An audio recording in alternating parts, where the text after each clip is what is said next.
Why is it said that it requires deep trauma to awaken the soul? Um, it's the soul is our subconscious is our feeling center, and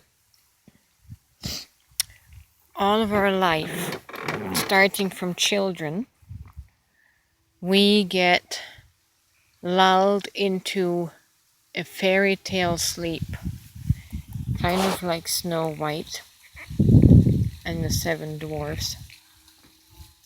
Snow White probably representing the soul, and the seven dwarfs represent the seven chakras. As the awakening happens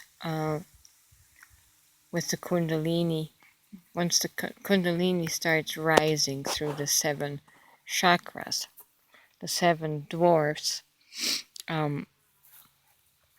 caring for Snow White, the soul, as an allegory. But yeah, what is it about deep trauma that shakes the soul awake?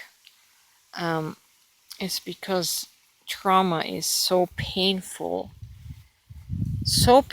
that our ego just cannot keep masking the pain, and the soul just cries out.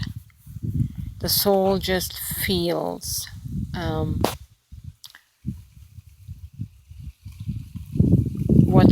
what has been hidden deep down below the surface, and only trauma can really break that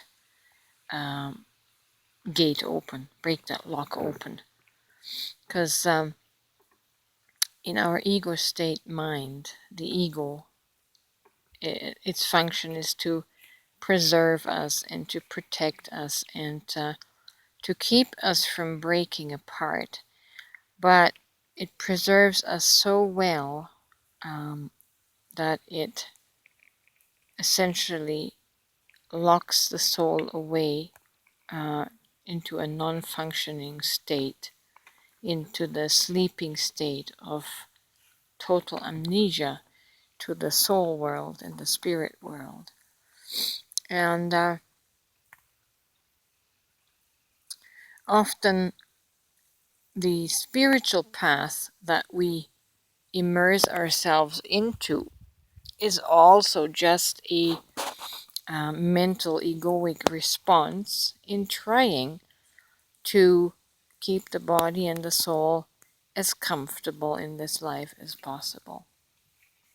But for the soul to be comfortable, it means soul sleep. Your soul is entirely asleep, and you are not living in the essence for what you came here to experience as the conscious soul. I'm not talking about the conscious mind. The conscious mind is what keeps the soul asleep. And when life goes smoothly without any major interruptions through shock and trauma, the soul will just stay asleep. It'll just be asleep in the passenger coach and just be pulled along on this ride of life, but it's sleeping through all the stages. It doesn't know what's going on. And yeah, so trauma, why that is required? Because we have to get past the ego to really get into our feelings, what we feel authentically, what we feel undiluted, what we feel in the black and white as it is. And when you're hurting so badly, as in my case, you don't even give a flip about God comforting you, because you're beyond comfort. When you feel that deep soul pain, you are beyond comfort from outside. The soul needs and wants to be empowered to care for itself. The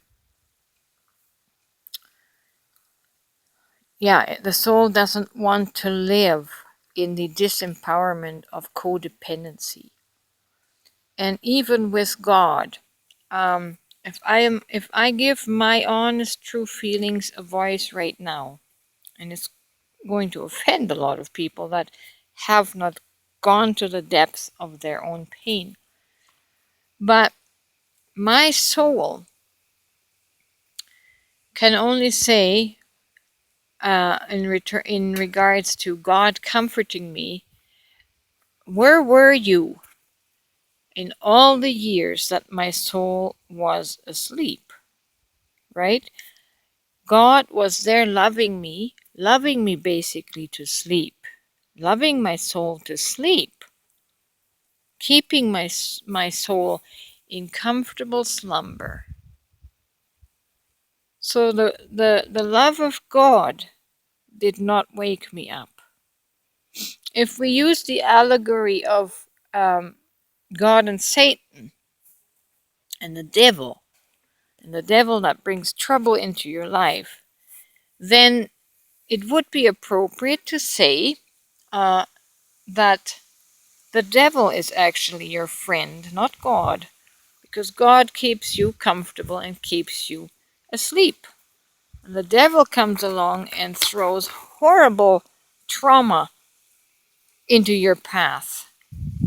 And that's the trauma that is required to awaken. So is God in allegorical terms. Now, I'm not taking that God and Satan serious. It's allegory. It's the energies. Are the energies that keep you comfortable all your life really your friend? Or is it the energy that shakes and rattles you by making your life uncomfortable and painful? Which one? Which energy is really your friend? Which energy is really beneficial? So, in allegorical terms, the devil is more your friend than God is, because we run to God for comfort, and it isn't always comfort that we need. We need truth. We need a reality check. We need to be shook to our core to get in touch with our true feelings. Most of us are afraid to express rebellion and anger towards God. But that is your true feeling. If that is the true feeling in your soul, you need to express that as your authentic self. Otherwise, you are lying to God and you're lying to yourself. We can't live in lying feelings, in suppressed lying feelings. That makes us inauthentic and hypocritical. So, trauma, severe trauma, is actually a good thing. And the devil in allegory is your friend if he brings trouble into your life. It causes your soul to awaken to your true self. And that's what we are here for, to discover and retrieve our sleeping soul and have it awaken to true cognizance of its divine self.